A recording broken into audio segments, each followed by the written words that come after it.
What's going on social media? So if you are a property owner, especially here in Miami-Dade County, I am making this video just for you.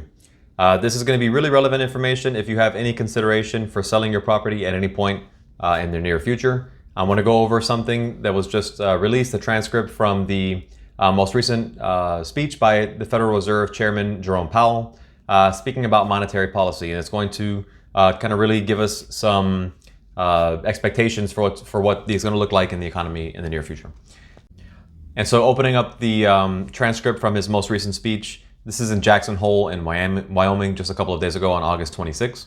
And I'm on the federalreserve.gov website, so it's directly from them. This is their transcript from that. In this speech, I went through already and highlighted some of the key points, and I want to go ahead and go through them with you here. So he's saying that the overarching focus for the Fed, the overarching focus right now is going to bring inflation back down to their 2% goal. So the way they measure inflation is they look at a couple of different price indexes and they figure out kind of changes in price. And so if prices are changing by within 2%, kind of aggregated in their readings, that's what their goal is. That's what they consider to be a healthy level of inflation. And so reducing inflation is likely to require a sustained period of below trend growth, he says. They are fully aware that higher interest rates, which I'll get into in a second, slower growth, and a softer labor market condition is going to bring down inflation, but it's also going to bring some pain to households and businesses. They are fully aware of this. They're stating it so that they know that we know that they're aware, but they're saying that this is going to be the unfortunate cost of reducing inflation. The unfortunate cost meaning the pain to household and businesses. They're saying this to make it clear that they are aware that whatever their actions are going to be, their goal, again, their overarching focus is to bring inflation back down, and they're going to do it at all costs. And so at the most recent Federal Open Market Committee, this is not the same thing that this speech came from. This speech came from an economic symposium, but the Federal Open Market Committee does meet regularly. And so at these meetings, they do adjust whatever their monetary policy is based on whatever the most recent data is, influencing their decisions on monetary policy.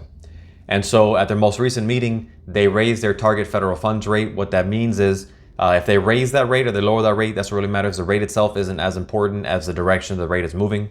If this rate is increasing, monetary policy is tightening, and it should be harder to get money and credit into the economy. And if this rate is lowering, if they're lowering this rate, it should become easier to get money and credit into the economy. And so it's typically looked at as an easy economic environment.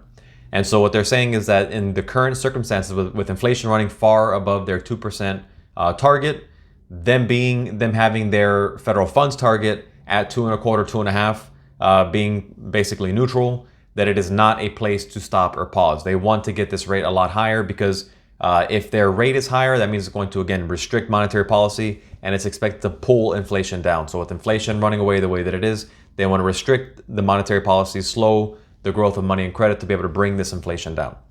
And so they are not expected to stop at where they're at now or even pause. And they're using history as a measurement for this. He goes on to say that the historical record cautions strongly against prematurely loosening policy. They go on to explain that they looked at the 1970s and 1980s moments of inflation. They pulled a couple lessons. They pulled 3 lessons out of there. And then, specifically, prematurely loosening policy was something that kind of dragged on the inflation of the 80s. They go on further into that. And out of the 3 lessons, I want to touch on 2 of them here. The third lesson was that we must keep at it until the job is done. And so he goes on to say that a lengthy period of very restrictive monetary policy was ultimately needed to stem the high inflation of the 1980s. Our aim is to avoid that outcome. The outcome, I'll explain in a second, by acting with resolve now. The outcome that he's referring to is in the 1980s, it took him about 15 years to get the inflation under wrap because as he alluded to earlier, prematurely loosening policy is what made that inflation of the 1980s drag on for as long as it did. So they are expressing that they have resolve now. They are not about to let inflation get away. They are serious about raising these rates to be able to quelch and slow down the inflation. So tying that into the first point, the first thing that they said they learned, he's saying that our responsibility to deliver price stability is unconditional. The current high inflation in the U.S. is the product of strong demand and constrained supply. And the Fed's tools work principally on aggregated demand. That means the demand that comes from consumers, that comes from investors, that comes from governments. And so they have control over the demand because they control the free flowing or tightness of money. They cannot print houses, but they can print money essentially. And so again, their tools function on demand, not on supply. And so it is clearly a job to do. Sorry, there is clearly a job to do in moderating demand to better align with supply. They're not trying to, moderate supply to align with demand. They know that they can only control demand. So they're going to be targeting the demand in this, not the supply. And so tying this into where we are with real estate in terms of supply and demand, looking specifically in Miami-Dade County. So I am a broker associate down here. I'm in the state of Florida. I'm licensed in the state of Florida, but I live in Miami-Dade County and I focus on Miami-Dade County.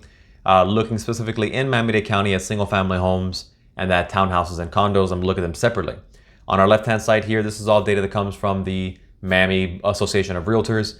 This data gets collected throughout the month. It gets closed out kind of the early portion of the month and then released mid-month for the prior month. So this is the August release of July's data. This is released just a couple of weeks ago. And so looking at these two reports, this is again for townhouses and condos on the left and single family homes on the right. We see that closed sales right around February, March has really started to fall off a cliff, not only for single family homes, but for townhouses. Let me quickly show you the relationship as far as mortgage rates in that. And now we see this is a chart of the 30-year mortgages, comes from Freddie Mac. They do this is called the PPMS, the primary mortgage market survey. They do a survey every week and they release kind of what the average 30-year fixed rate mortgage, 15-year, and then the 5-1 ARM is based on the different banks they're calling. And so we see here for several years leading up into 2021, all of 2020, all of 2021, leading up into 2022, mortgage rates were kind of around that 3% mark. They were historically low. That spurred a lot of the housing craze that we've had in the last couple of years. But right around March of this year, right around March of 2022, we see that mortgage rates started to really take off. And so this aligns identically with the Federal Reserve changing their monetary policy. They announced at the end of last year, at the end of 2021, that they were going to start adjusting their monetary policy to be more restrictive. They were going to start raising their target rates. They were going to start allowing their balance sheets to roll off. One of the things they were doing, especially they really picked this up in the government's response to the coronavirus in 2020, the pandemic in 2020, is they started buying a lot more mortgage-backed securities. That had a direct impact on mortgage rates, of course. They had for a long time been buying U.S. Treasuries, U.S. debt, but they really started buying into the mortgage market as well by buying mortgage-backed securities. Them being a buyer of mortgage-backed securities means that they were a buyer of mortgages, which means that lenders were able to offer lower and lower rates. And so rates really dropped off and hit the historic lows of 2020 and 2021, largely because of what the Federal Reserve did by buying all these mortgage-backed securities. And they announced at the end of last year they were going to stop doing that, or rather they were going to start allowing what they had purchased to roll off, and then eventually consider getting into selling them back out into the open market as well. And so right when they were making these policy adjustments and they were making these announcements, we see that the 30-year mortgages, 30-year, 15-year, and 5-1 ARM, all mortgage rates really started to take off. This was again in March, really started to make a difference in March, April of last year. And so looking at the data for real estate transactions here in Miami-Dade County, all of this happened, rather identically all throughout the nation. However, every real estate market is local. Real estate is local. And so this, I'm looking at Miami-Dade County's numbers as I go through this. And so for single family homes, again, as that 30-year took off, we see closed transactions kind of fall off a cliff. And why is that? And so what we see is the new pending sales. This is another kind of leading indicator for transactions as well. Before a transaction closes, obviously it has to be under contract. And so what we see is for pending transactions for townhouses, condos on the left and single family houses on the right, pending transactions started to really come down, really turned over starting in March. And so lined up identically with where these rates really started to take off. And so as pending sales started to fall off, closed sales, because these pending sales eventually, many of them eventually turned into closed sales, obviously, those started to come down as well. And so what's important to take a notice of here is that active inventory. We have inventory measured not only by the total number of active listings, but also in the number of months that it'll take to sell what we have as active. It's not just about how much we have for sale, but how fast are we selling what we do have.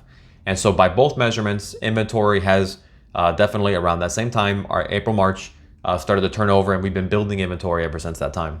For the couple of years leading up to this, we have basically been depleting further and further and further and further our inventory levels. But again, as these 30-year mortgage, as the mortgage rates started to take off, we started to really add some inventory levels.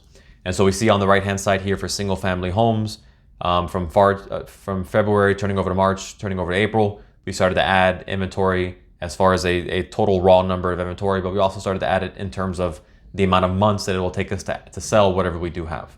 Now, touching on months supply of inventory, this applies not only to townhouses and condos, but also single families. This is a kind of real estate general principle, economic principle. Whenever you have a market that has about 5 or 6 months of inventory, that is what's considered as average, or what is considered as balanced.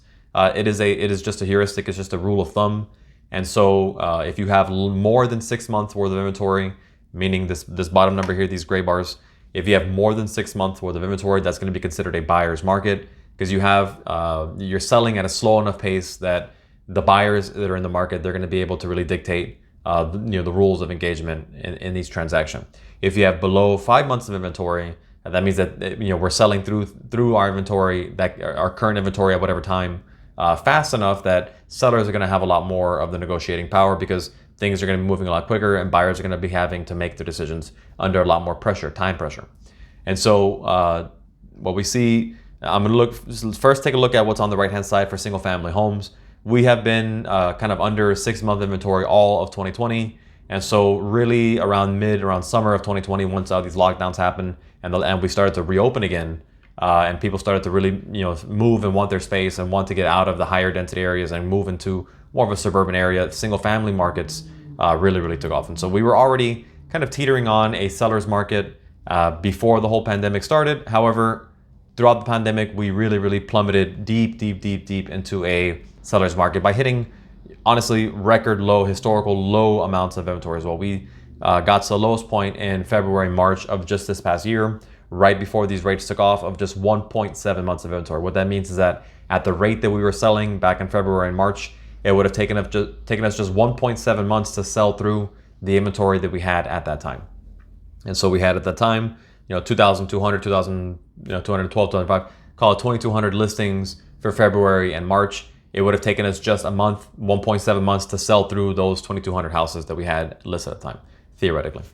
And so inventory is now stacked back up to 3.1 months of inventory. We're still definitely in a seller's market. However, we are trending much more towards balanced. And then eventually, if that continues, it will eventually get back into a buyer's market. Let me quickly explain why it is that that's happening. So again, the Federal Reserve, with their monetary policy, were clear that they can control demand. They cannot control supply. And so by raising these rates, they're destroying demand. Not directly. They're not directly raising mortgage rates. They're raising just tightness in monetary policy in general. And so by making it tighter and making rates, for borrowing anything higher, they are destroying demand. And by destroying this demand, they're able to bring it more in line with the inventory, with the supply that we already had.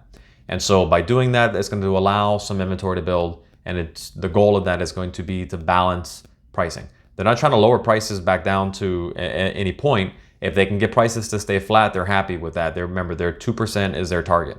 And so the goal is not to destroy housing price levels where they're at. However, the goal is to definitely stabilize the growth in housing and all prices in general. And so teetering back over to inventory and month supply, looking over at townhouses, here in Miami-Dade County, we were all through 2020 and then throughout the first half of 2021 of last year, we were still in a buyer's market, and then we sat in a balanced market for a short period of time. We see that we opened up 2021 with about 12 months worth of inventory. And so again, remembering that over 6 is a buyer's market, we had double the amount of inventory in terms of the month supply of it from what we needed to be in a balanced market. And so we, a little later on, towards the middle of 2021, we started off 2021 and about halfway through the year is where we kind of broke that 5 months of inventory market and we turned into a buyer's market. And we're still currently in a in a seller's market. Halfway through the year, we teetered over into a seller's market, and we've still been in a seller's market from halfway of last year to the current time. We are likewise, just like in single family market, in the townhouse and condo market, we have been adding inventory as well. And so we dropped, we increased from the low of 2.3 months of inventory in March, April, earlier this year, and we're back up to 3.3 months of inventory. But it's important to consider not just that we have more inventory, but specifically where is this inventory? And I'm going to close this out by identifying where it is we're seeing these new listings, where we're seeing this inventory building rather. And so looking at on the top here, new listings by initial list price, and then the bottom, this is inventory by current list price. Left again is townhouses, right is single family. So starting at the top left, townhouses, new listings, we see that we are adding inventory. These are year over year numbers. So the light green is going to be last July and the dark green is going to be this July, this past month. And so we see that we added this past July more to the market than we did last July in the million plus category, in the 600 to a million category, and in the 400 to 600 category. Every other category, we have added less inventory than we had added last year.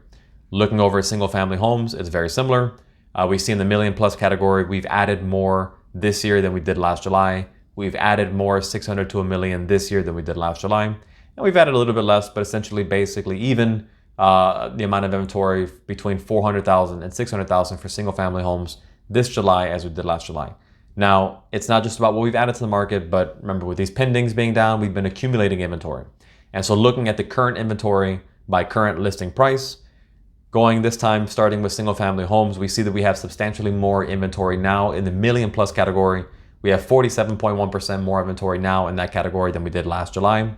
We have 59% more inventory in the 600 to a million category. This is going to be your move-up buyer in single family homes this July than we had last July.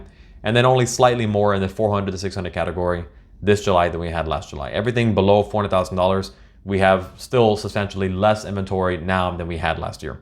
And in fact, we only have below $300,000. We've only got 31 listings between $250,000 and $300,000. We've got 15 listings between $200,000 and $250,000, 6 listings between $150,000 and $200,000, etc. Now closing out with what we have for townhouses and condos, current inventory by current list price. We see that we have just a little bit less inventory this July of million and plus than we did last July. We have a little bit less in $600,000 to a million this July than we had last July, and a little bit less in 400 to 600. So the current inventory levels, although we are adding more new listings by list price, we still have not recuperated the amount that we just sold in this blitz all of 2020, 2021. However, with the continuation of the Federal Reserve tightening their monetary policy, this is expected to grow. Inventory is expected to grow, and we will sooner or later reach a point where our months of inventory is going to be swelled back up to a balanced market, and then we'll see where things go from that point forward. This should be happening. It's expected that this is going to be happening in the near future. It's not going to take very long for this to happen. We see kind of all that I went over here was looking back just a year, 2 years, at most 6 months in some of these metrics. So what we're talking about here is time horizons of 6 months, maybe a year and a half. So if you have any consideration of selling property in Miami-Dade County, either townhouses or condos or single family homes, and you want to get your plans into motion, this is all information that hopefully is going to be useful to you. If you have any questions or you'd like to have these reports, please feel free to reach out and ask, and I'm happy to send them to you. My name is Marvin Mora. I am a broker associate down here in Miami, Florida, and I hope you guys stay safe and take care. Bye-bye.